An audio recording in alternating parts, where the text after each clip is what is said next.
1 2 1 2 1 2.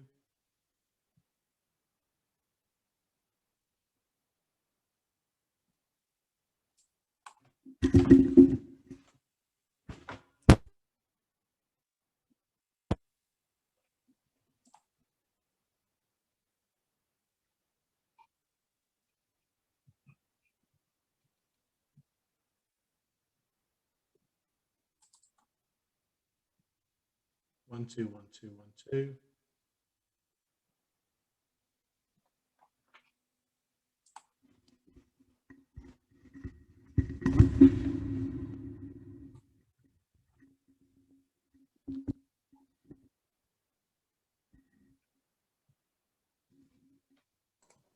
One two one two one two. Hello.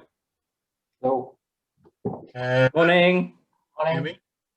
How are you? Fine, fine, fine. How are you? Okay. Okay. Keeping busy. Yeah. I guess now we are all busy. Let's see that this busyness continues post-October. Yeah. Some fairly good news yesterday from Boris about opening up, but I'm not sure how long it's going to last with. I think we should be responsible enough to look after our own and to take care of everybody else. How long can you be under sort of a yoke? I mean, we had been seeing from those from Southeast Asia had been wearing a mask all the time, going around for the last so many years. No one tells them. So I guess we have to be careful ourselves. Where I feel I need to wear it, I will wear it. That's it. Yeah. Indeed. Yes. How are you, Austin? I'm all right. Can you hear me okay? Just checking. It's just I've just pulled in the big mic and I hadn't had it switched on. And it's not even mine, it's my son's. Because at the age of 9, he wants to be a YouTuber just like every other 9-year-old. So I always find if I'm ever on a webinar, it's always good to go and nick it from his computer and just plug it in because you sound a whole lot clearer, you know. So we shall see how it works as long as I keep it shut. Yeah, people always complain I don't even need. I'm surprised you can't hear me straight from my house with my voice. It's a bit loud. You and me. Well, no, everything's good my end. I've got the presentation up ready for you, so that will be fine. And yeah, just you know, the whole industry is just ticking, isn't it? Really, it's not even ticking; it's ticking. How's occupancy with you in Reno? It's very high 90s, but the ARR is lower than a normal summer ARR. Yeah, it's about 60-65% of the normal ARR, but that's okay because with the curtailment of services also, we are saving some money on wages, etc. So the wages are not really as strong as it was before. Say, for example, a simple thing like housekeeping is now done on the every 3rd day of stay. So normally at this point of time, we may have to do literally the whole hotel all over again. So that's like 86 rooms. Now we are doing about 40-45 rooms and a few on request. So that definitely has cut down. So we all have cut down wherever we can. So like we are much more generous in our F&B timings and all. Now we are trying to be more focused. So let's find out that which are the key times before we used to keep open. But then there are no overseas tourism on the road. So they will possibly not come in as they used to do, say, late lunches between 2:30 to 4:30 or early dinners from 5:30. So we sort of have stayed lunch 12 to 3, that's it. Dinner 6 to 9, that's it. So I guess, yeah. Also, I think this table service in breakfast, we used to have a huge buffet breakfast and we had been looking for an opportunity to stop it at some point of time. So this gave a very good opportunity actually. So henceforth, it will be hot breakfast on extra payment and the default breakfast will be continental breakfast. That's definitely we have decided. I wonder how long it will, whether it will last or whether the clients will eventually, you know, want to return, sort of like say, oh no, we want our buffet breakfast and we want to go every day.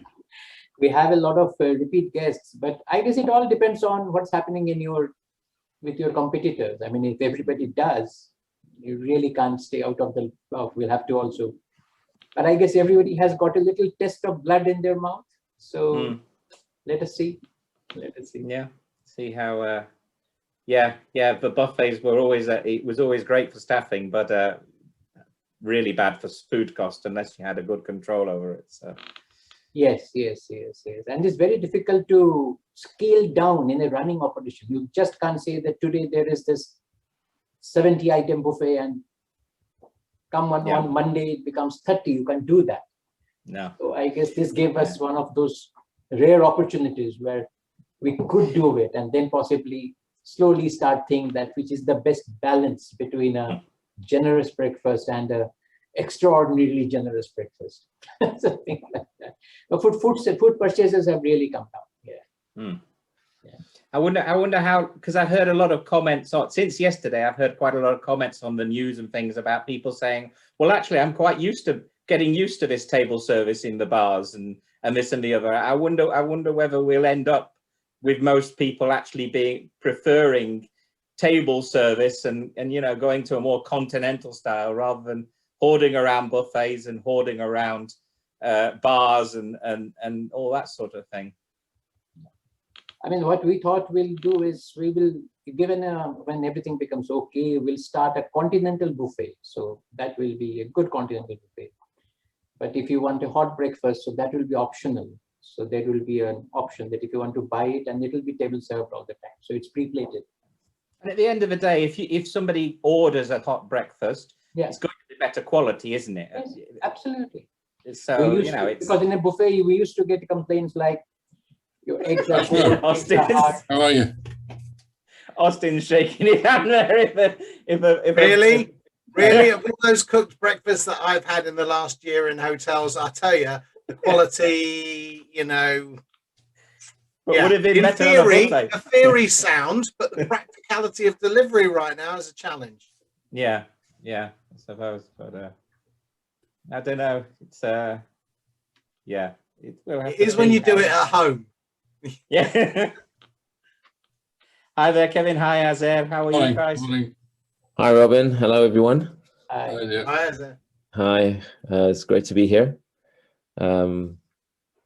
Interesting about continental breakfasts. Yeah, I was just mentioning to my partner, if you talk about coffee, let's talk about coffee for a minute. I mean, there's nobody that makes a better cup of coffee than me at the moment.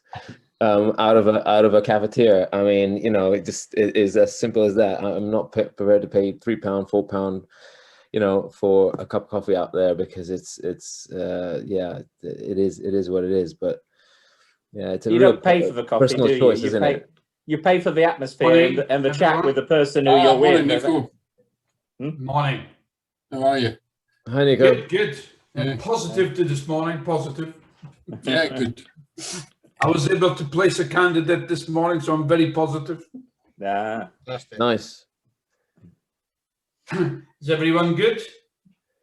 Yeah. Just talking about people's expectations now that the world is opening up, whether people will still want table service or whether they want to go back to buffet breakfasts I'm all for that. The more service there is given, the more people needs to be employed, the more quality we're going to get. Even in the petrol stations, I want somebody to come and fill my petrol tank. Yeah, it's self-service has gone into overdrive with the pandemic, hasn't it? It's like, it's very much. do your own order, do your own. All it needed was them to say, well, go to the kitchen and get your food now. Yeah, I think as is working on that just now. Yes. Yeah. If I had it in my location, if I had a click and collect service, which I don't because the building's not licensed, that is the best of both worlds, because there's some food that just doesn't travel well, and in that case I would have said, look, have a pickup service rather than a collection service, and you can have it standing outside or take it home. But it's a funny thing. I mean, breakfast. Not many people have. We're talking about breakfast. Not many people have gone into the delivery of breakfasts. It's a funny old world this is, and it's I think an opportunity to think about that. In America, I worked for a colleague of mine there. I worked there for 3 months, 4 years ago. And breakfast, especially at the weekend, is mega business. Yes. Delivery, collections, Yeah. big tables, all the family getting all together, brunch. Brilliant. Yeah, but not here. Not here. Yeah, we seem to be sort of kind of lagging behind. If I look at and I posted about this a few weeks ago about we launched a hot dog brand, and the hot dog brand just doesn't seem to travel well at the moment. We don't seem to have the right packaging. It's not the product itself; it's the packaging. It gets there cold. Definitely. And if you look at where burgers were 10, 15 years ago, it's kind of where hot dogs are at the moment. And it works really well in a hotel or a restaurant environment. Serve it out on a plate. It's great. But you want your hot dog to come in with a drizzled kind of look on it, with all the toppings not smudged in a wrapper. To have a glaze. Which really does pose challenges in terms of how do you get that product to the customer's home. So we've kind of shelved that for the moment and see what options we've got in the future. Click and collect is one of the best because they take it the way it is, and that's it. Your responsibility is over. How they consume it's up to them. But well, he's just giving you an idea here. How about breakfast? yeah. I mean, breakfast is something that there's, to be honest with you, if you look at breakfast, and there's so many elements of breakfast that can be transported quite easily, because you're not, aside from the coffee element of it, even coffee, if you get the right packaging, it's incredible. We have an operator next door to us who does bubble tea, and all they do is liquid deliveries, and they are absolutely raking it. It's incredible. No solids, all liquids, and they charge £7.50 to £9 for a drink, and people pay for it. The stuff, I'm in the wrong business. Quite frankly, it's disgusting. But sounds like a visit to my grandma. Yeah, I mean, no solids, all liquids. Yeah. But it's something to think about. I mean, a simple thing of getting coffee delivered. Well, okay, that's interesting, isn't it? Especially the way I make coffee. Well, they do it in the offices, don't they? You have the guys who go around the offices delivering the coffee and all that sort of thing, because it's a very closed market. They can go around several offices within a short distance of where they actually make the coffee, and it makes sense. Whereas it's interesting. My son works for Costa, so he's a manager at Costa in Bagshot, and they, during the pandemic, I mean, they haven't stopped. The home delivery is, I mean, the website collapses a lot of times because they just can't take the volume, and the amount of people are just willing to pay, not only pay for the coffee, but guys, I mean, I've seen people pay £7.50 for delivery. £5 for delivery. It's crazy what people will pay. Now you take that and you take that as a society comment. Okay. Now wonder why it's difficult to get people to come and serve tables. Yeah, exactly that. Absolutely right. Do you think this is a short-term view though? This period of time is going to end, isn't it? Quite soon. Everyone's going to go out again, and people will start looking at products that need to be actually delivering quality rather than trying to screw them on delivery and packaging and all that stuff. Yeah. It's time we moved on from all that, isn't it? For a certain generation, I think. For a certain generation, yes. But there's a whole generation coming through where this is just the norm. Normal. It's just escalated to what they want. I don't agree with you. I think the generation coming through actually care about the environment, so I don't think they'll engage with all the... We now have an ice cream van, which is a coffee shop. Yeah, so basically your coffee gets delivered a bit like the ice cream van. So they've reinvented that product. Yeah. So he rings his bell, and everybody goes out and basically gets their coffee like they would an ice cream. It's crazy, but they are absolutely raking. And they've bought the old-fashioned ice cream van, with 2 coffee cups, really branded it really good, really smart, really smart sort of kit with a Frappuccino basic coffee machine in the back. But he rings his bell, which is a different bell to your ice cream, and you go out and collect your coffee. Happy days and a muffin. Beautiful. That's cool. That's really It's filling a need. I mean, to be fair, it's filling a need in the fact that everybody's time precious now. So time precious is actually creating an abundance of money to operators who are actually fulfilling their need. Yeah. I think it's true. I think like the whole, I mean, everybody says, oh, everybody's going to go back to the offices. I honestly think that there will be a lot of people who don't go back to the office or just go back 2 or 3 days a week. And those people have freed up that time in so like 5 to 6 o'clock in the afternoon. They've worked all the way through the day and everything, and they don't have to commute any longer. So what they're going to do with it, let's go out to the pub. Now we can actually go out to the pub. I have a neighbour that she is a consultant for a big investment company, and they basically worked in an office in Edinburgh with 220 people. And they also had a backup office, in Livingston, in case anything happened. They've just put the 2 buildings for sale because everybody's working from home, and the strategy is changed. So the office that they didn't use very rarely, which was their backup office, is being sold. The other one, was rented, That's been sent back, and everybody's going to be working from home. Yeah.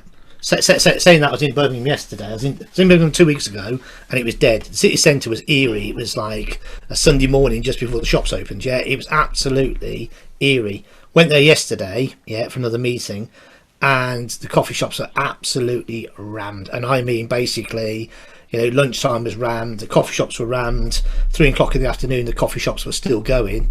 So. It just shows you how it's changed over the last couple of weeks. From going to absolute derelict, to absolutely rammed in 2 weeks. Amazing. So it's following trends, isn't it? Because it's really about coffee we're talking about here, and so coffee has become a thing. I mean, we're talking about home deliveries there. So you're sitting on the sofa, you can just get to the kettle and make a cup of coffee, but no, you want to get a delivery, so instead of going to the kitchen, you go to the door to pick up your coffee. I mean, it's crazy. It's always been a thing, surely. Yeah. Prep do a subscription, 20 quid a month, don't they? You get as many coffees as you want delivered to your door. As you say, I mean, it's been, it's pretty pointless me going two floors down in my house, my townhouse. I can either turn left to the door and get my coffee, or I can turn right and put the bloody kettle on for 20 quid. which one is it? Happy days, my missus goes mental, but that's the way it is. It's 20 quid well worth spent, I can assure you. Happy days, In America, it's quite normal for people to go out and get their coffee. Just they very seldom will actually put the kettle on and make it at home. They'll go even get in the car and drive to the nearest coffee shop, which is crazy. Is there a bigger market for selling home coffee machines? No, I think it's the experience of actually somebody looking after you. I think the COVID has really taught us all a massive lesson that we are time precious. We want quality, we want exceptional service, we want an experience, and this is what it's created because we've not been sociable for far too long. And we want to meet people now, so we don't want to put our own kettle on. We want someone to deliver it so we can have a chat and see how the day has been. But we don't want it delivered. We want to go out. We want to go to the coffee shop. We do, Sarah, but there's a lot of people who have to be in their office at home and have to be working. So the interconnection with and communication with another human being is vital for them. So, and this is what it's created. The experience now is something that we need to really address and create amazing experiences so that people will just automatically be attracted to your product, facility or service. Plus we're lazy, we can't be asked, let's face it. I mean, there's the element to it, Let me tell you what it is, we just can't be asked to put the kettle on, can we? I'd rather press an app, blow the taps on the door, Interesting times ahead, definitely. I think COVID will have changed everybody's way of living and working and thinking, and I don't think we will go back. It'll be interesting to see what happens in the next few months. I think we've got as many as we're going to get today. So on with the show. Pleased to introduce Sarah, who will be giving us some helpful advice. And I just need to. There we go. You can share now. Oh, I'm just removing my emails. I hate it when that happens.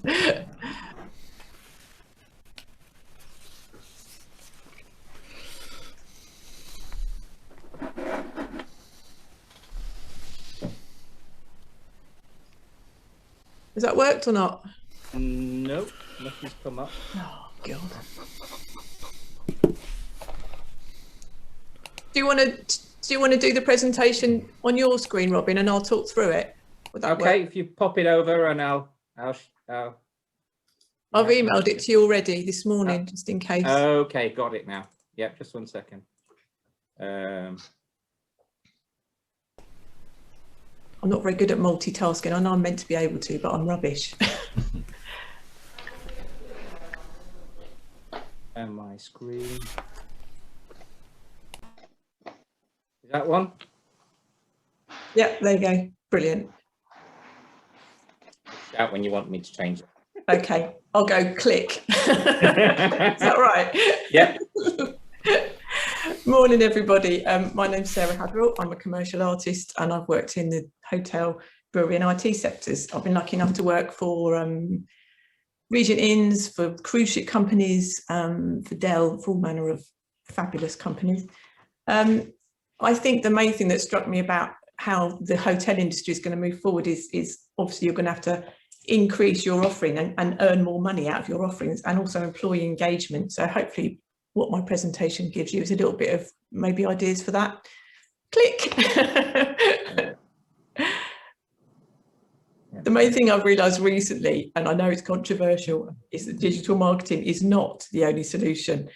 The reason I think this is that obviously we can all use the dark arts of SEO and social media and all that, but actually, as we've just established, people want to go out. So actually, I think there's now, click, there's now much more depth in like going out and looking at different types of advertising for your business. When I was marketing manager in a college, we looked at how we could cost effectively use billboard advertising, buses, notice boards in schools and colleges and pubs, backs of toilets in service stations. I mean, there's all manner of opportunities. You've just got to sort of look outside the box and think about, think about the bigger picture. At the minute, obviously, it's possible, I'm not entirely sure, but it's possible that out-of-house advertising might be a bit more cost effective. In my experience, it's actually quite easy to negotiate if you're buying multiple space. So if you've actually got a marketing strategy and you strategize your marketing, you can actually plan it, and actually the cost per click or cost per board, if you like, becomes less, which makes it much more cost effective. I can't see the bottom bit. Robin, can you scroll a bit? There we go. And when you're thinking about your out-of-house advertising, think about, obviously, you've got to bounce that into social media. So actually, if you can see the whole picture as one thing, think about billboards, but then think about how that could work with Instagram. I think there's been an enormous change in practice, and we should keep the good practices. Sorry, I've got somebody. I'm just going to. There's nothing wrong with washing your hands when you come home from shopping, right? Oh God. Well, how do I? It's tricky, isn't it? I should have muted everybody. Somebody's. No, I think they all muted now. So go on. Well done. So like, if you think about your billboards, how could that be then used on Instagram to sort of liven up your social media? You could think about that billboard advertising, and then think about how that's going to bounce onto Pinterest or Insta or whatever it is you want to use, which actually gives you sort of a broad advertising reach, much bigger than if you just were using SEO and buying Google ads and what have you. Because obviously, as hotels, your main audience is going to be quite localized, so they'll be engaging with local advertising anyway. Click.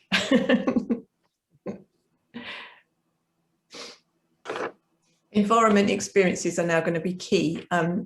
This photograph was taken in Liberties in the Silk Hall, and I mean, obviously they've got beautiful products to display, but actually, if you took some examples from retail and how they display and use their environments. The Nike store in Nike Town is also mind-blowing what they do in there.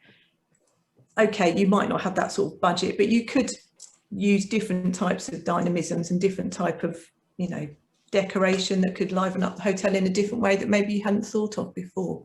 Click. Events can be used as a really good way of engaging audience, and a really good way of engaging audience. And as we've talked about, people at the minute are willing to pay more for actual experiences. So if you think about collaborating events, mixing things together, when I was a teacher in the FE college, I used to mix together what I was meant to be teaching, used to mix in branding and retail display and weave it all together. And then actually you get people's attention more, and the learning is much deeper because you're teaching them about history and you're teaching them about place and you're teaching them about food. And by sort of weaving together all these different types of events, you know, wine tasting mixed with the history of the wheres and the whys, it becomes much more meaningful to people. They learn much bigger things when it's put into a different context rather than just being about one thing. I somehow think I need a bit of scrolling, Robin. Okay. Collaborating with local makers is a really good way of doing this. They're always on the lookout for a venue that wants to champion their cause, and quite often they could mix their workshop in with a possible workshop that you want to do. There might be a local artist that's interested in wine that you could get in with a winemaker and then mix them together. And you might actually have a really interesting event on your hands that I'd certainly come to, or even help you run if you wanted me to. Click, next one. The main thing that I've also thought recently, because I've done a lot of work in art colleges and stuff, is that really art colleges and hotels, they should be mixing together. Quite often local art colleges are looking for places to hold their final end of year shows. They should be in the hotels. It would be like a cross collaboration that would be brilliant.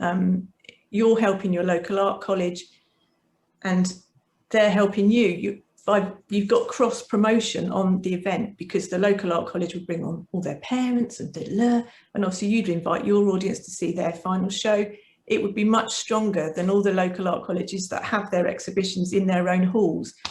I've been to loads of final shows and it seems to me that it's quite like anxious making for everyone to go, because quite often people aren't used to going to art college, so they're put off by going.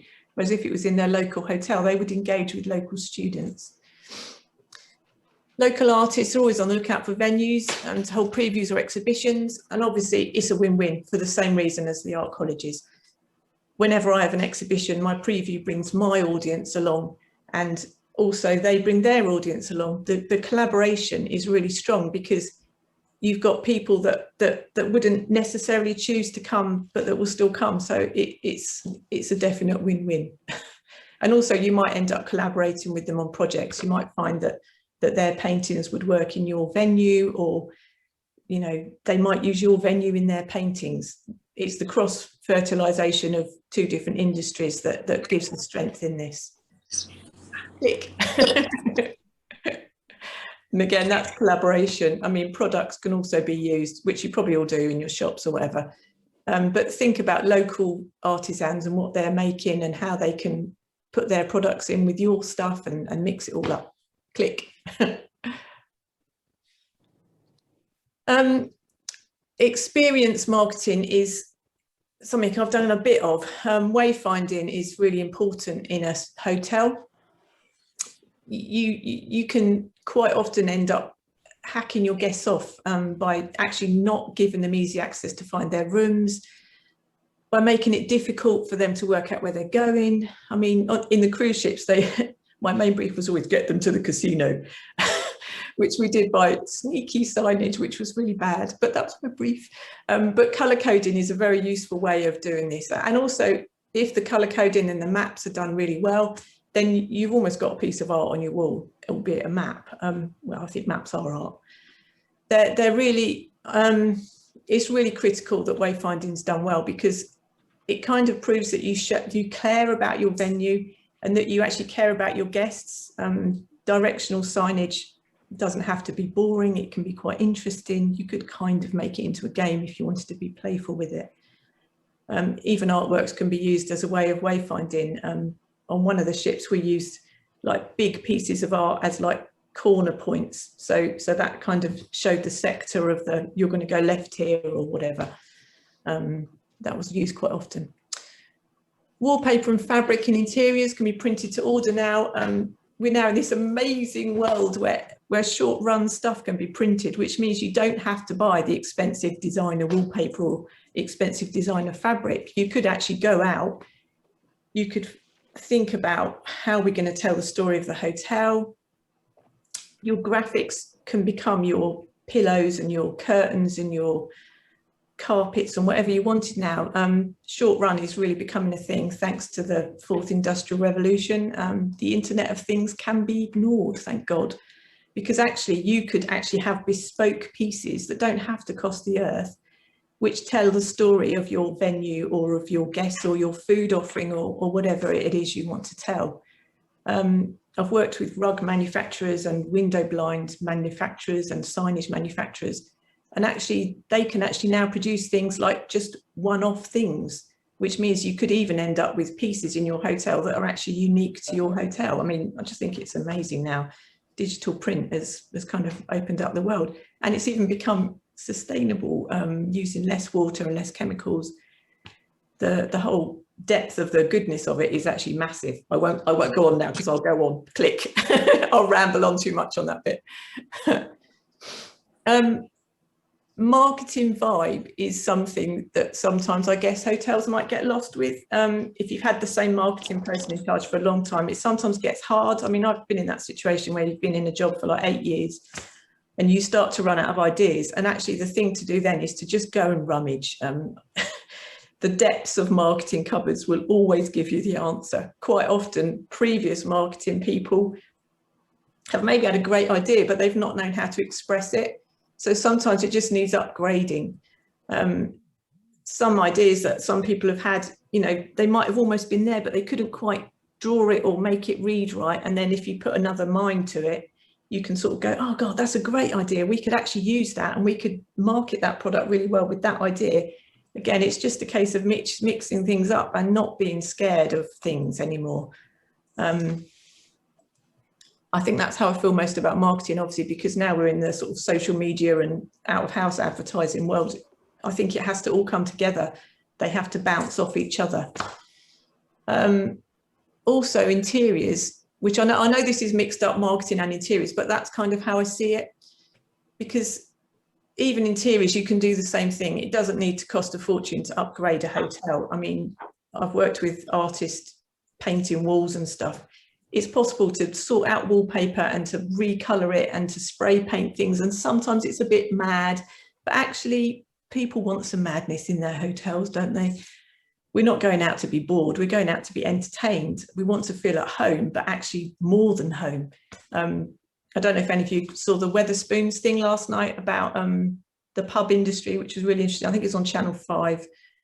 They were saying that pubs should be home, but more than home. And I was thinking that is exactly right. You want to still feel like you're at home, but actually this is much better than home. So it's got to be more vibrant, louder, wackier or whatever. And it's quite simple to do that, really. That doesn't have to cost loads of money. Prints can be framed relatively inexpensively. Wallpaper can be sorted.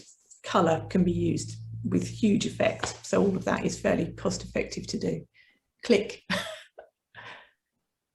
Again, that's experience marketing. I think that one's gone in the wrong place. But that is on the South Bank. That's actually my son. But that was a hoarding used on the National Theatre, I think, which was used as an Instagram-friendly piece, which I thought was brilliant because everyone was there clicking and putting it on Instagram, and it was just basically a brilliant billboard. It worked really well. Oh, and that one's gone in twice. Sorry, it's a bit last minute. Oh, and these are some examples of my work. I've worked in, so the bottom left is a signage factory piece. The top right is some signage factory, which they commissioned to sell on their retail site. The bottles were done for Wildlife Trust. So that was a range of products that they sell in their shops. And the brand actually told the story of the bird because it travels north and south. and the motifs are of air and water. So it was used on T-shirts and on water bottles and on candle packaging and everything. So it's kind of like very much about storytelling, which is now the marketing world we're in. It is about storytelling. The top right is for textile factory that's used in window blinds, and the bottom right is some commissions I did of some kids for a friend, but they've actually been commissioned. Well, I've done quite a few of those now, actually. I've done a dog as well, hilariously enough. Right, next one. And these are some more commercial pieces. The top one's an outside exhibition, which I put together with a local historian when I lived in France. He found all these photographs in a suitcase that a traveling photographer had taken literally on her bike. She just cycled around Brittany and took photographs to record the time. So we put it together as an outside exhibition and put all the pieces on like big frames. It's not a very good photo, but, and put it in the park, and everyone just came, and it was fabulous. People came and had picnics and actually engaged with their local environment, because the pictures were from like, I don't know when they're from, the 1600s, I think 1800s maybe, must have been. And some of them were sort of saying, that's my great, great, great grandmother. And it was just the most incredible community situation. The top right-hand one was for the Royal Caribbean. They had a Central Park area on their top deck, which was the most boring, godforsaken space I'd ever seen. So we did this signage that kind of had cut-throughs so that you saw the direction of where you wanted to go, but actually it made you sort of engage with the incredible plants they had there. The bottom right is a bit of Strand Palace Hotel, whose room numbers were very complex. So we had to colour code it all and make it make sense and make it easier for the guests to find their rooms. And the bottom left piece is a piece I did for Gardener's World for a landscape designer who I'd done his branding for. He used it as a table, as the centre point of his exhibition. And it just worked really well because it was a reflected piece that you could sit on either end of. So yeah, that's about it, I think. Yes. Yes, and that's my thoughts on I never know how to end a presentation, but hopefully you enjoyed it.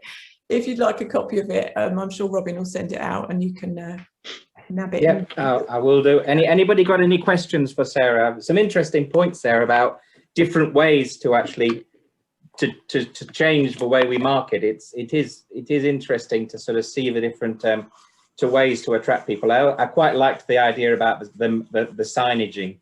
I think that's always a big issue in any hotel is actually signage, getting the people to find their way around the building. It's cool, yeah. And signage is marketing. I mean, the signage guys I worked with, they'd been in that industry for years, and they used to say signage was 80% of your advertising, which I used to be like, gosh, really? But actually, I guess it kind of is, isn't it?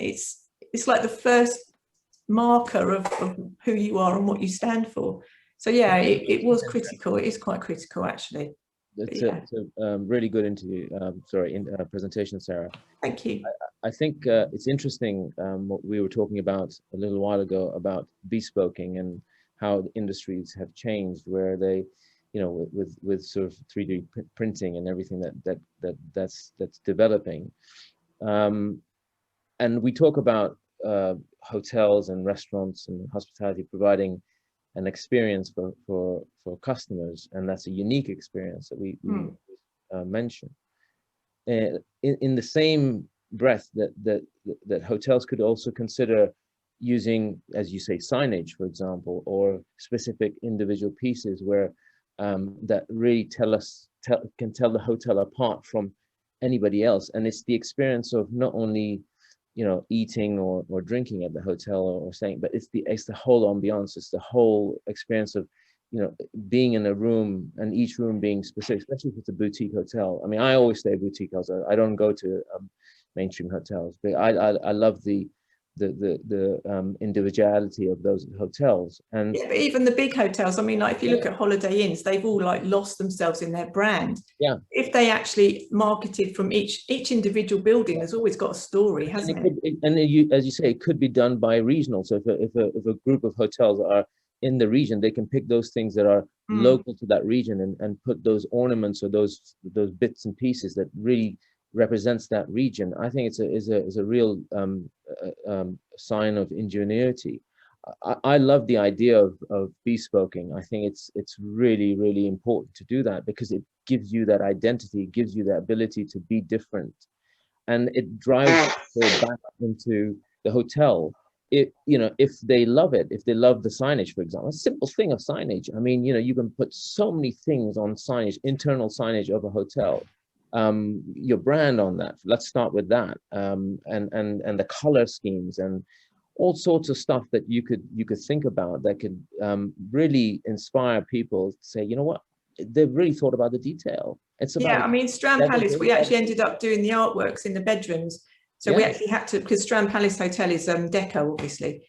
So we had to go and photograph the building and then make all the photographs into geometrics, which is like the table piece at the Gardener's World as geometrics. Yeah. So it's not expensive, No, it wasn't. It was done quite cost effectively, because obviously I had a lovely time. And the technology out there is driven the cost down, and it's not expensive to bespoke pieces like this. And I think one weighs up the cost to the experience, and then the driving the footfall back. It doesn't measure in terms of the fact that if you get footfall back because you put a unique piece in each room that define you as a business. I mean, it reminds me of one hotel chain, one hotel group I worked for, where all their rooms, they had a quote on the ceiling. So you're lying in bed and you're reading a quote from some famous politician or or whatever, and it was all to do with the local history of that particular area. But it was like, oh, that's a really cool idea. That is cool. Nigel, you said something about Rico artists. Yeah, I mean, basically, I'll tell my famous 2005 story. We opened up the Rico Arena in 2005 with, I know Gary's on the call, with Gary Atkinson.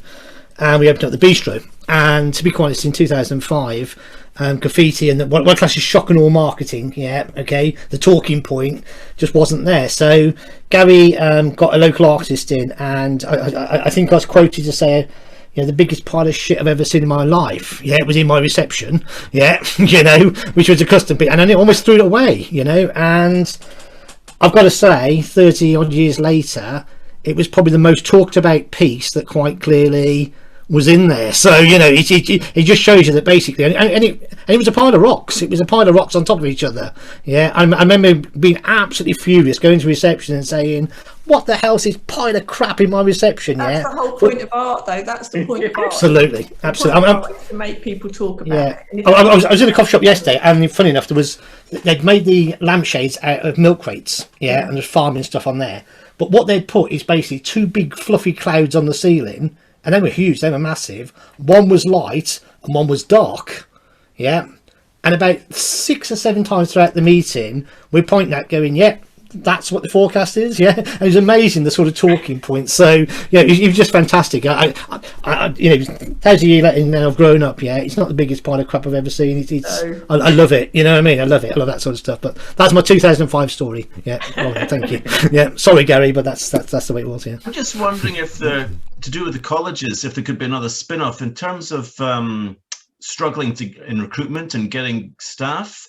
Whether if you're linking up with colleges and you're getting colleges to come into hotels, there might be a time to do end of year shows there, but also come and do a tour of the hotel and see if that's a place where you want to have a career. It might not be purely for art students, it might be a broader college, but that could be a spin-off, because it's going to be so hard in terms of recruitment still for a long time, I think. I mean, most art students work their way through I did as waitresses, because it's a great industry.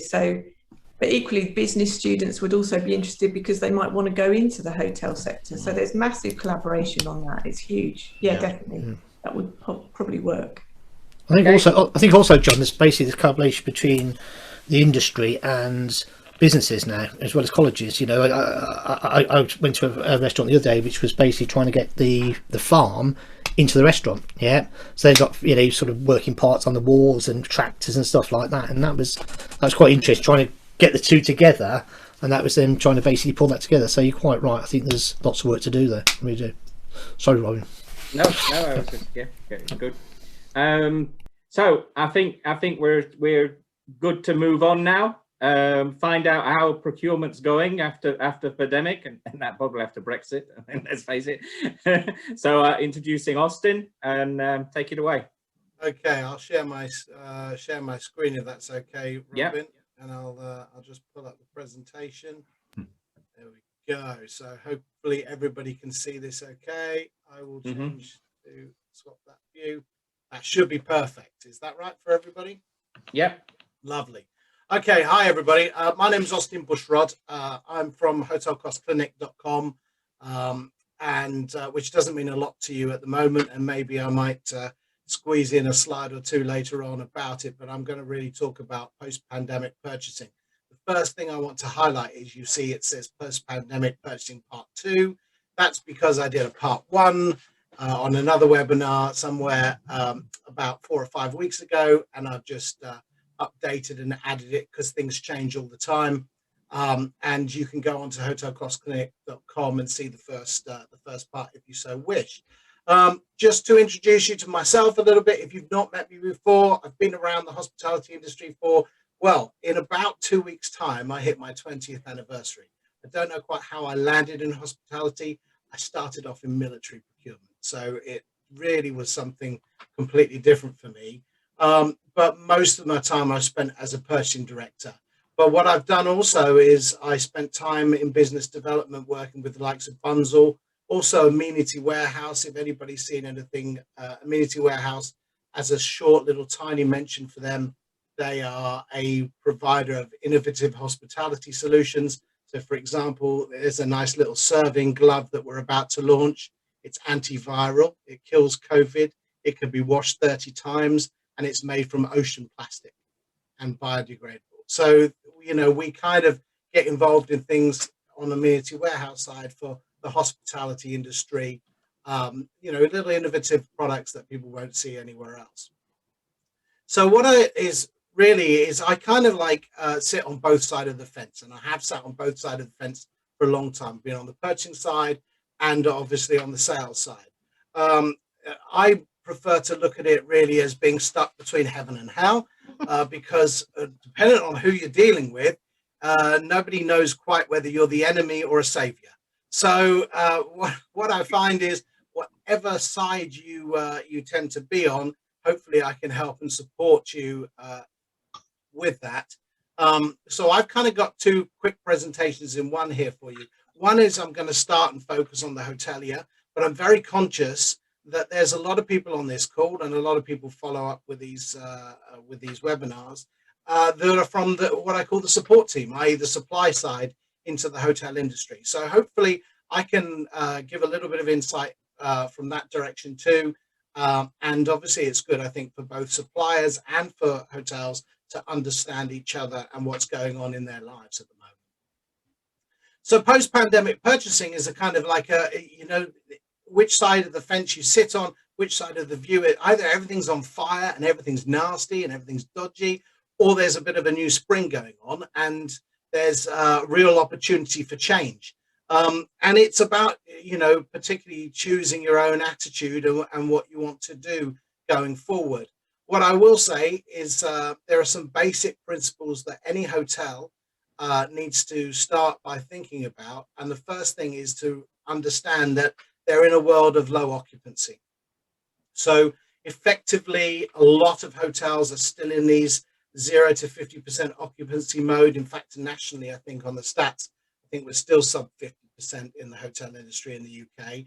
If you're above that, and I know there's people on the call that are, fantastic, congratulations, but you need to be prepared for the fact that, you know, growth periods change and the requirements in terms of what you need as you grow your hotel will change as things get back to something. I hate to say the word normal, because the word normal, I think, is something that we'd use to go back to where we were before. So the new future, as I might say.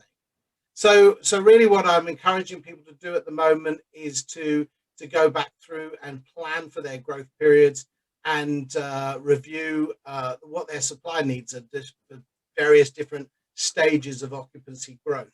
But what's really, really important is that you've got to prepare for a reverse. If you are a staycation hotel and you're having a fantastic summer, you may well get an extended longer season this summer because of the nature of travel.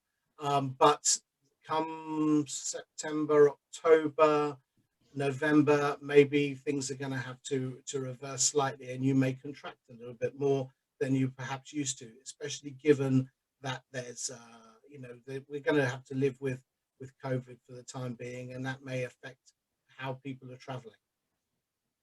With regards to supplier relationships, I also think it's very important that people review their supplier relationships right now. Someone said to me, well, I'm going to, get back in touch with the suppliers and create the relationship. And I said, well, don't just rekindle your relationship. You need to fire up your relationship and get closer to the suppliers. There's a lot of hotels that treated a lot of suppliers quite badly in terms of not paying them at the start of the pandemic. And there was a lot of cash flow challenges for people. I understand why a lot of hotels did that. It's a self-preservation mode, but sometimes those relationships were quite let down during the pandemic. And it's a time to keep talking, get closer to your suppliers, invite them over for a coffee, and get them, understanding what your challenges are as a hotelier, as opposed to just thinking about them as a source of supply. The other thing that we're really recommending at the moment is that hotels remember that their spend is not just about food. If food and beverage purchasing is a real popular topic, a real, sexy subject, when I remember in my days working with Bunzl, it was always challenging. Everyone would turn up for a discussion on the wine list, but nobody would want to talk about the toilet rolls. So it's about making sure that you choose the right items and focus on things other than just food. And you can see from these spend areas that actually food and beverage is probably only 25 to 35% of the total spend of a hotel anyway. The big biggies being housekeeping, utilities, laundry. Those are some big areas that really need to be managed very closely. I know we were talking earlier on the call today, and someone was talking about their housekeeping challenges and their housekeeping, being quite a variant, not cleaning rooms every day. And that is something that's really needs to be kept on top of. What I will say is the price of milk won't make or break your hotel. So focusing on the things that really matter, as opposed to some of the things that, you hear, Brexit pops up all the time. But if you discover that the price of tomatoes is going up by 10% because of Brexit, that's not going to make or break your overall hotel position. So focusing on the key categories and understanding what the risks are is probably very, very important too. So in terms of the Hotel Cost Clinic, just before I talk to you a little bit about what the clinic and what we do and how we help hotels, I'm going to do what's called a quickfire money round. So what we always do, the principle of the clinic is that we do short, tiny little hour-long treatments to a hotel on any particular category that they want. And we will match up the experts with the hotel so that they can get some expertise and advice very quickly. So what I'm going to do is quite quickly just run through some key areas and just fire away with some things. And hopefully, if you're a hotelier on this call right now, it will trigger off something that you can do and something you can adopt to save money. First one is housekeeping. Housekeeping is a huge expense for any hotel. And what you really need to do is adapt service for stayovers. I know Indranil earlier on was talking about the fact that he had adjusted what the cleaning frequency was, but make sure you look at what's being cleaned, how it's being cleaned, how regularly it's being cleaned. If you are cleaning your TV and dusting your TV every day, and it only needs dusting once every 2 days, then you should be adjusting to once every 2 days. But really looking at what you're doing with how you're cleaning and reviewing the process will get you more efficient and save you money. The other thing as well is that there are a lot of people at the moment thinking, because of low occupancy, do I insource, do I outsource? You know, can I get rid of the problem? Anyone that's considering insourcing and outsourcing, it's always good to get advice on that issue. It's a big issue at the moment, and worth considering very carefully. Don't think that suppliers that are outsourced housekeeping companies are going to be able to resolve the recruitment challenges. They have recruitment challenges just as well as hotels. And reviewing operating times and zones within housekeeping, what levels, what floors you've got open, what areas you are cleaning first. Do you have to clean every room every day? Adjusting that will save you money. The other thing as well is laundry. Laundry is a major cost to the industry. I always say for everybody to keep 1 to 1.5 par on the shelf. That means keep a stock on the shelf. If you do have a stock on the shelf, you will probably remove 95% of laundry challenges that you're ever going to have, because you have some stock to fall back on. I've noticed a lot that people have not been controlling their pars. And of course, if there's a problem with the delivery, if the delivery drivers, I mean, laundries have problems with deliveries at the moment. They have a problem with getting drivers. So if there's a delay, etc., and you don't have some stock on the shelf, you could find it's more difficult to lay up your hotel. But fortunately, in many cases, and this is the balancing act, is people aren't running at very high occupancies. So it's about balancing your laundry, but do stay close to the supplier and make sure that you keep on top of them. Laundry companies are having significant challenges with drivers right now, so you need to be prepared for that.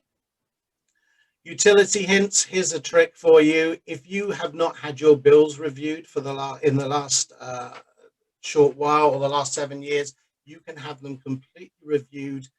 People do provide that service for free as a way of connecting with customers. We have a partner on a Hotel Cost Clinic that does it for free.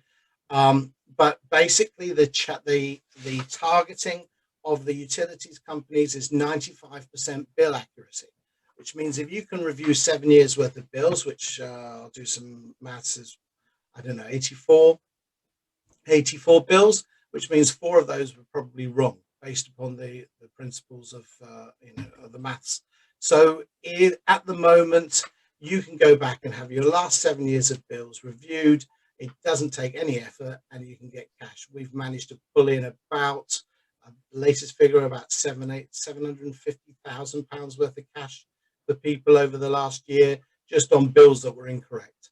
The market is rising. We're talking about doubling of money, doubling of charges for utilities in the last year. And so if you've got a utility tender coming up in your hotel, it's worth getting some advice on it and being well aware of what's going on. What I will say is take the opportunity to watch your consumption as your hotel occupancy grows. It may highlight some areas where your energy is wasted that you didn't see before, because you're gradually seeing what's happened as your hotel increases. And if you're thinking of spending any money on capex in energy saving devices, it's best pushed to 2022, 23, so you can get that 4 years benefit after the occupancy increases.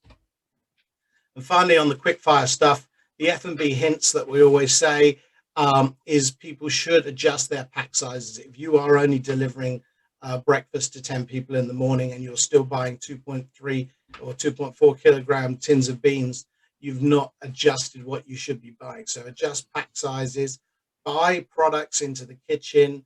We did something yesterday about pre-prepped vegetables. That's very important that people, if they have resource challenges in the kitchens, which is a big thing for everybody right now, buy products that make the resource easy and make it simple. Simplify your menus in both ingredients and processes, and that will save you money. Okay, and that's my quick fire away. So if you want to get any questions on that or come back to any of those points, then feel free to watch it back or feel free to get in contact.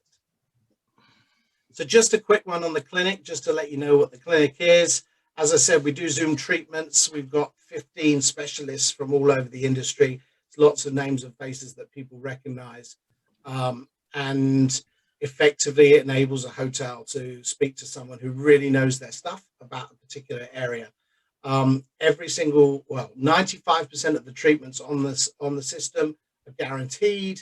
The typical treatment cost is between 80 and 120 pounds, and it's guaranteed to save you the money that it's cost for the treatment. So it's not a bad little deal, and it's well worth people checking out and having a look if you're a hotel operator and you want some advice on certain areas. You can always stay in touch with the clinic and see what's going on. So I encourage you to obviously follow us on LinkedIn, subscribe to the website for newsletters. And we're just about to launch something called Campfire at the Clinic that's next week, which is just a little chat where we just have the experts on the call and everybody just chats about different subjects.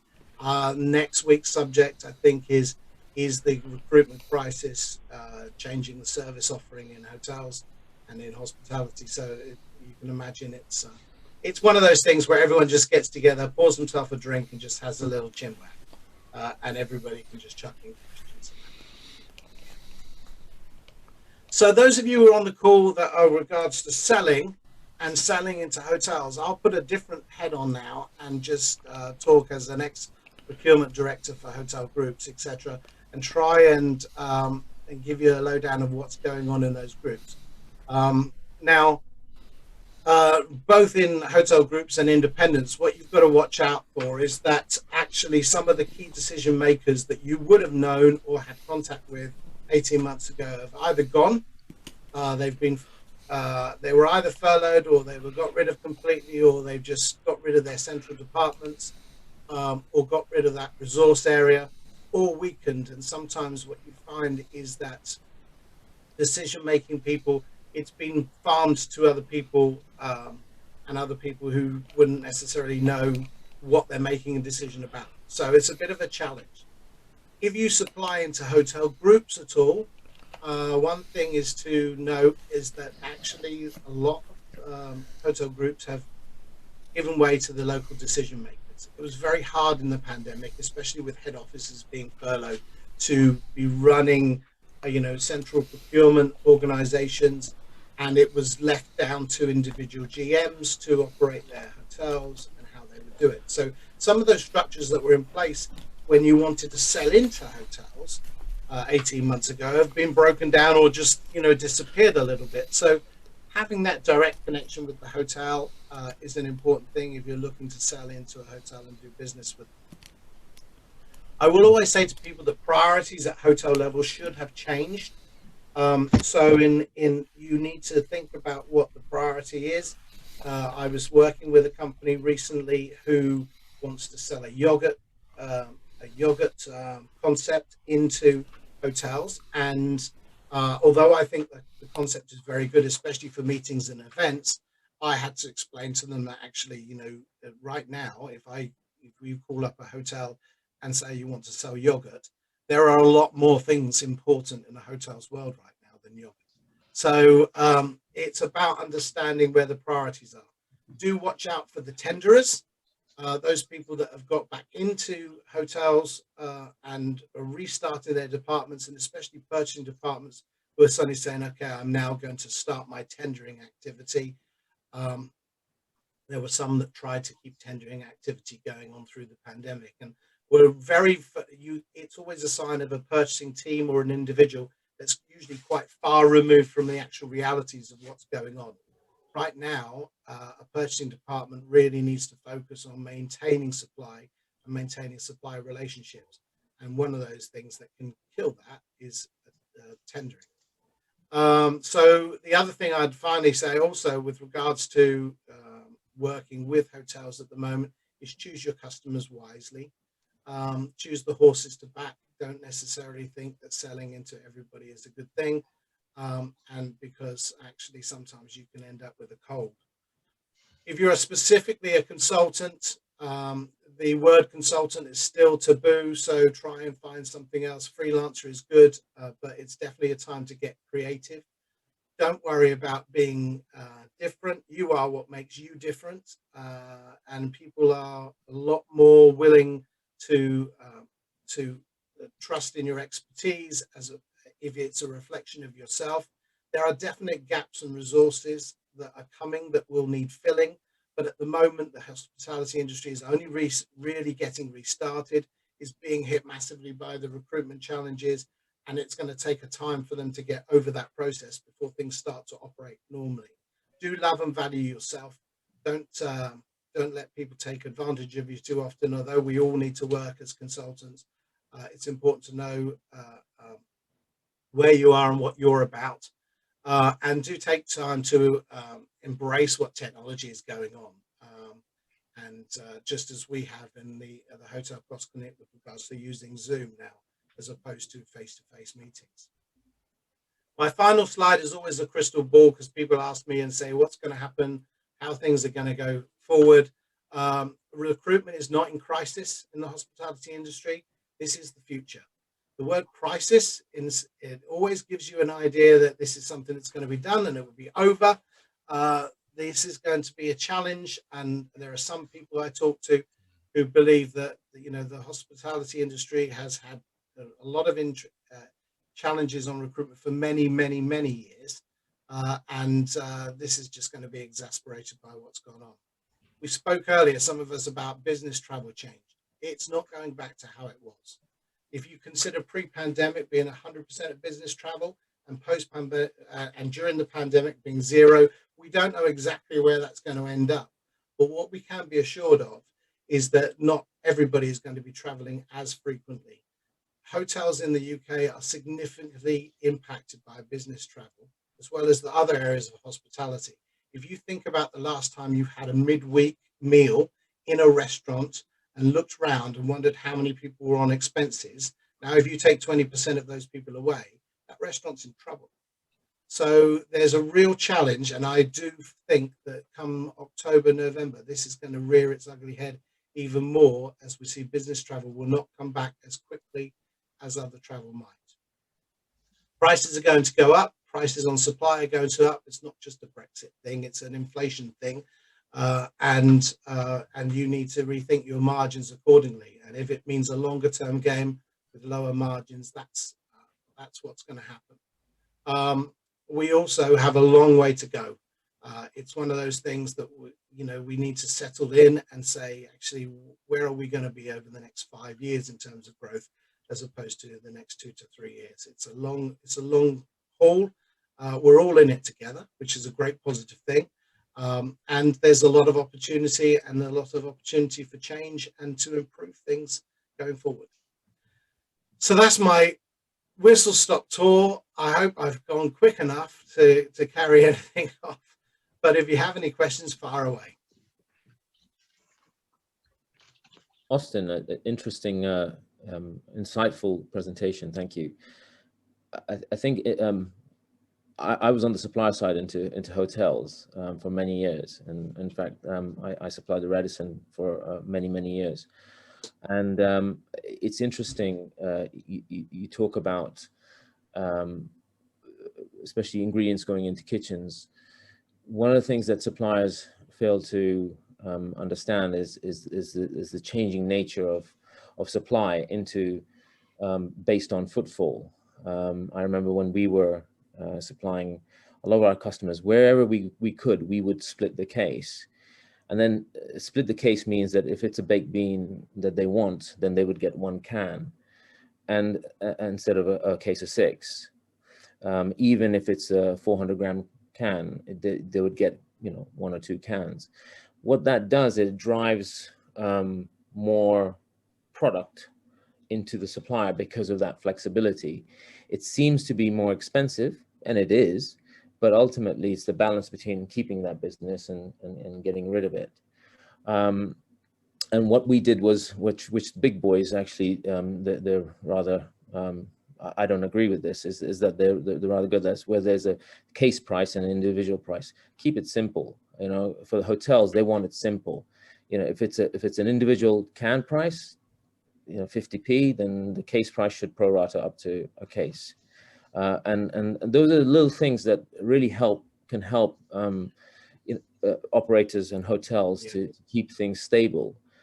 As a supplier, I think it's really important to understand, to sit in their space, not in your own space, and understand where the client is and what he needs.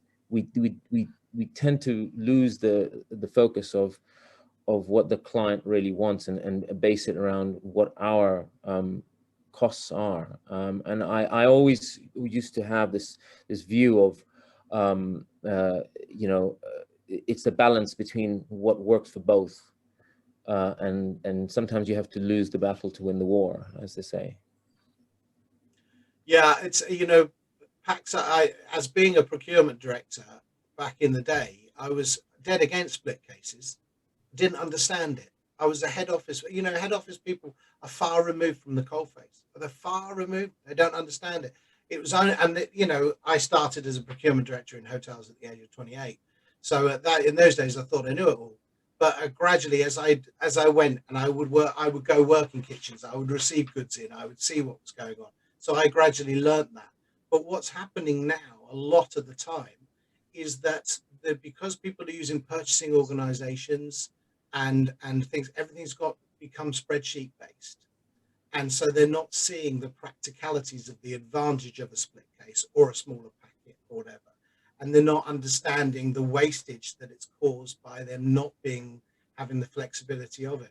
So there's a balance for everyone. The supplier has to balance what's going on at their end, and not sweat it too much if they are splitting it. But certainly at operational level, they have to understand what physically happens in the kitchen. On a spreadsheet run by an Integra or a Compass or whatever, they're off there going, yeah, well, look at this. We've saved this. They haven't saved anything, because what's being bought and what's being thrown away is where the money is.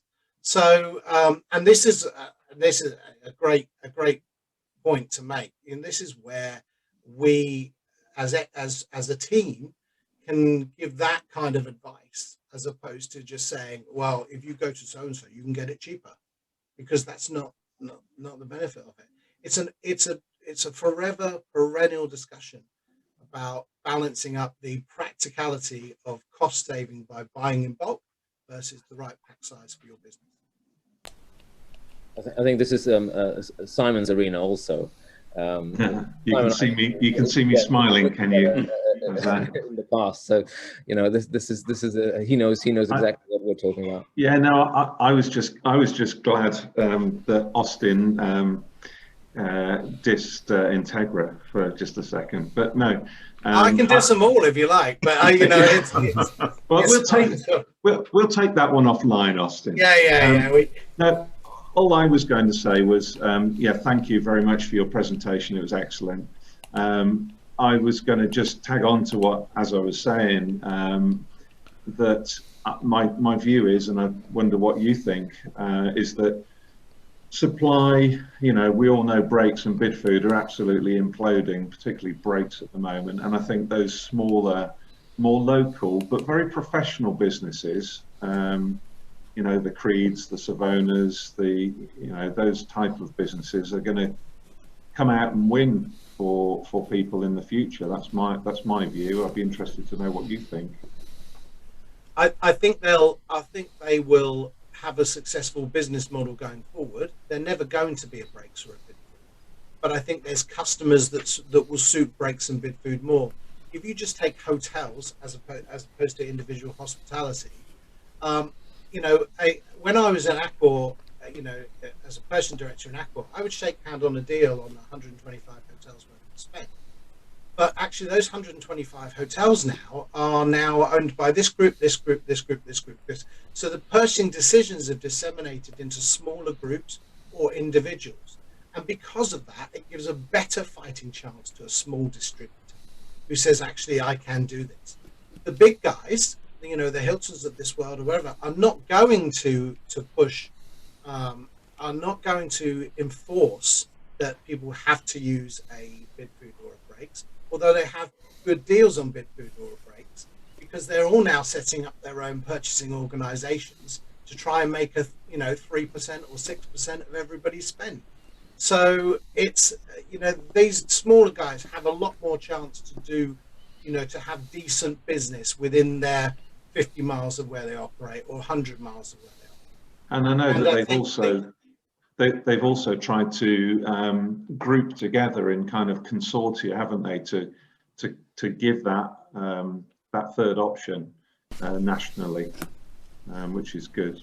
Yeah, but you know, that's the desire for what purpose? The question on when you do that is, for what purpose? Are they ever going to actually be able to really, you know, why do they want to supply nationally?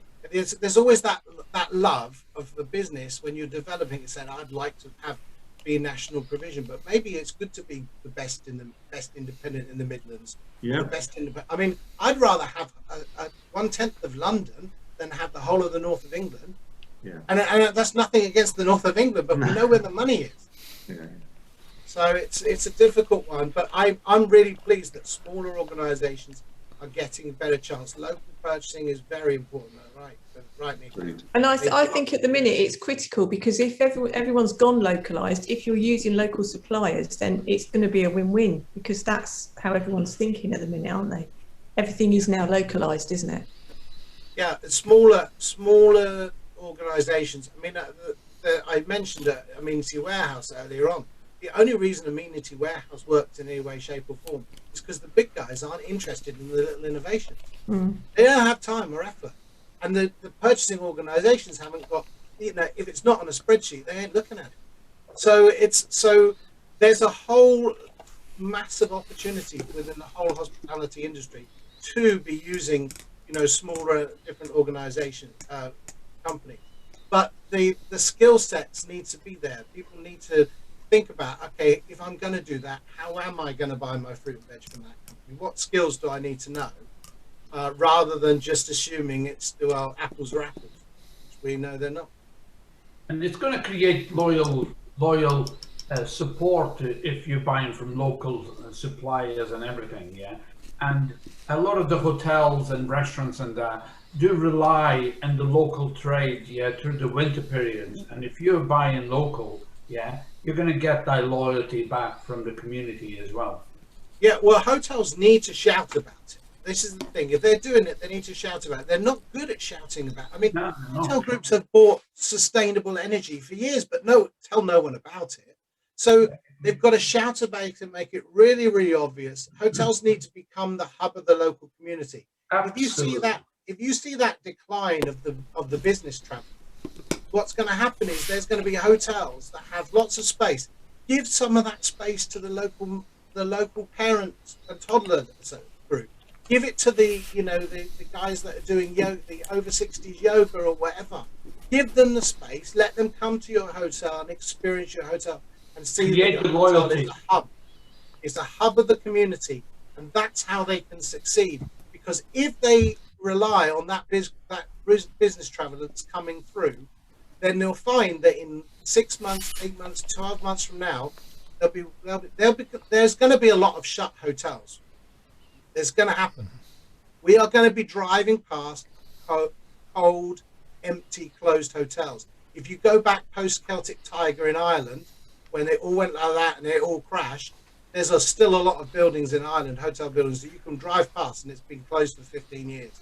We are going to have that because the business levels will not sustain the levels of estate that we have now. But the chance hotels have of making sure they're part of the community, being part of the thing, and that may be by giving away free space. You can sell an awful lot of coffee and make a lot of coffee to a group of people that have come together to do mums and tums. Or the formulas have to change. The formulas have to change to be able to change the mentality and also to get the loyalty that is going to basically create your future business. Yeah? But you can do at the minute, because at the minute surely the hotel sector is fighting because the pub sector's on the fall, isn't it? So the hotel sector could take up some of that gap. Yeah. There's massive. I mean, hotels have so much opportunity, but give you another example is the business travel has changed.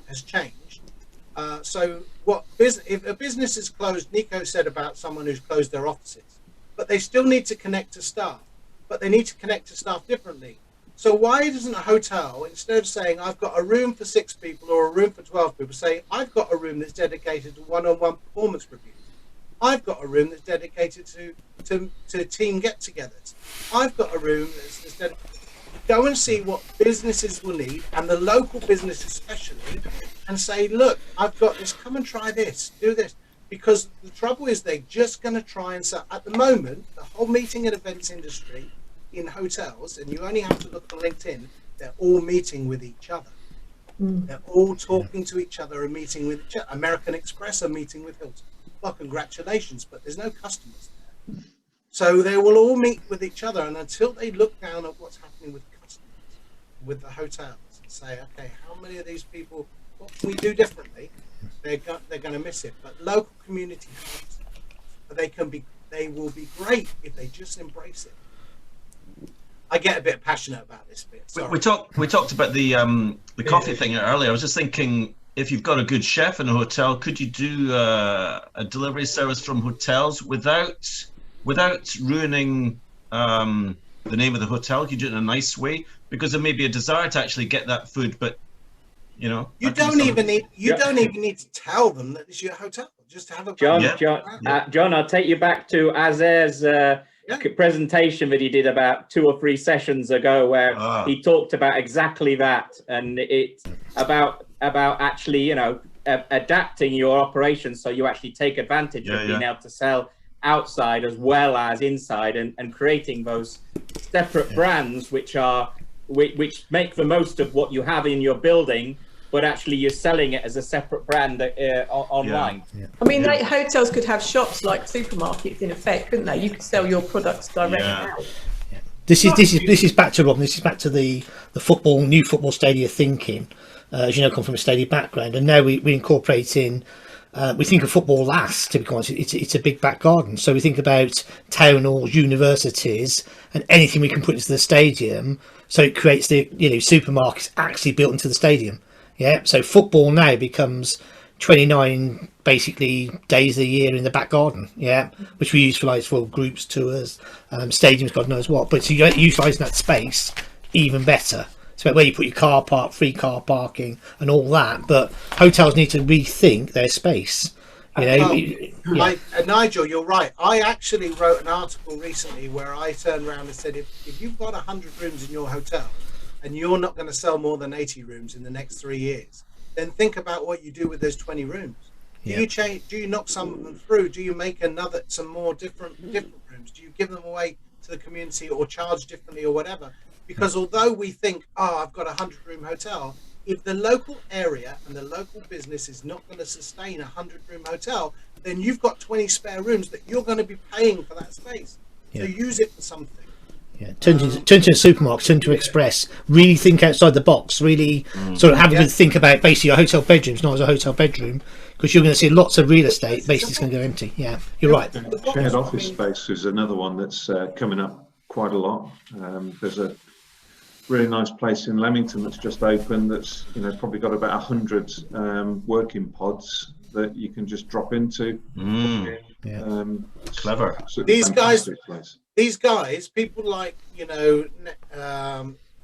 these that sell office space, workspace, and all this kind of stuff. They will do this better. They will create a hotel lobby in their lobbies, and they will do this better. And if hotels don't get on it quick, start doing it. And the trouble with hotels is their natural thing as well. We'll just do it. This is what we've got, and we'll try and sell it hard. Nah. It's interesting. I was in a meeting yesterday, and talking about exactly what you're talking about there, Simon, is basically turning bedrooms into offices and office space, God knows what. And they're creating basically the Booking.com, the Airbnb for hotel lobby space, which is basically a coffee, a sandwich, coffee and lunch, a subscription model, and that's going to just explode over the next few months, and they're really onto that big time. It's just interesting. They've got to be on it from a front of house point of view as well, isn't it? You can't be looking around the hotel for half an hour trying to find someone to bring you a coffee or buy a coffee. You've got to be selling to people. I got kicked out of the hotel for asking for a coffee recently. It's that nurturing that one coffee. We sat in the coffee shop yesterday and was literally asked to almost leave as the meeting was going on and on and on, because quite clearly we probably nurtured a coffee for an hour or so. And the guys would come over and say, guys, any more coffee?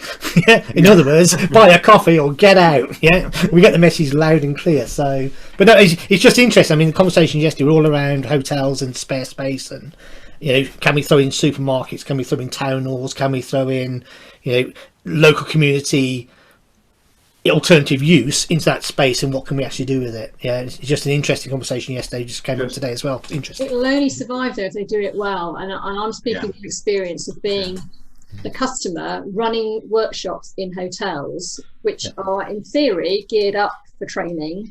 They're absolutely lousy at it, so you're far better off going to etc venues or somewhere that's specifically geared up for training.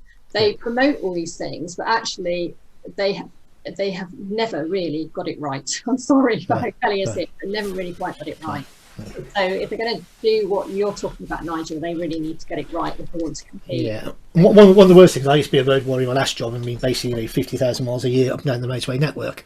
And one of the big problems is basically that when you sit in a service station and you get your laptop out and basically you do that, and you're drinking coffee, you need the loo. Yeah, so quite clearly, what do? You either ask somebody next to you to look after your £1,500 laptop and hope and pray that it's there when it comes back, yeah, or you have to pack everything up and so it's a different thought process. It's basically looking after the customer and seeing exactly, if it's a room, you've got your toilet block already there, yeah, you've got your toilet cubicle, yeah. So it's just interesting. This just mirrors the conversation we had yesterday with Birmingham City Council there. We were looking at alternative uses for different real estate, so it's interesting. Yeah.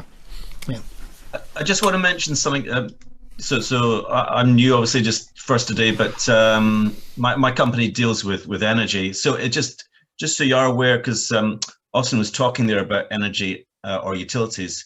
So just if you haven't looked at bills for a while, basically electricity has been going up and up and up and up, and the trend for that doesn't seem to be changing. Normally within a year you'll see peaks and troughs where energy prices go up and down, but for a while now, possibly a year, possibly 18 months, energy prices keep going, as electricity specifically keeps going up.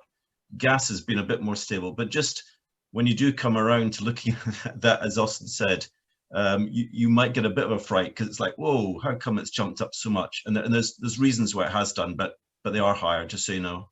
Okay. And also, John, it's true, isn't it, that lots of hospitality businesses will not get access to some of the big companies now in utilities because of the current issues? Yeah, no, you're absolutely right, Alison. There, some utility companies are just blanking hospitality trade completely. They won't entertain you, so they won't even look at a credit risk rating. They'll just say, no, sorry. But there are other suppliers that will. So don't be scared thinking, oh my goodness, my current one won't even know, what am I going to do? There are other companies out there that will and can help. So just so you know, yeah. Right. Well, I think we've come to the end. We're over the hour as usual. Hope everybody's enjoyed the presentations, and look forward to see you all in 2 weeks. In 2 weeks' time, we've got Amazon. They've taken over the whole session. So should be interesting. They're going to be looking at future bookings and all that sort of thing. So yes, should be an interesting one. So anyway, thank you. Nice to see you all. See you again next time. Thank you. Thank you. Bye. Bye. Thank you. Cheers.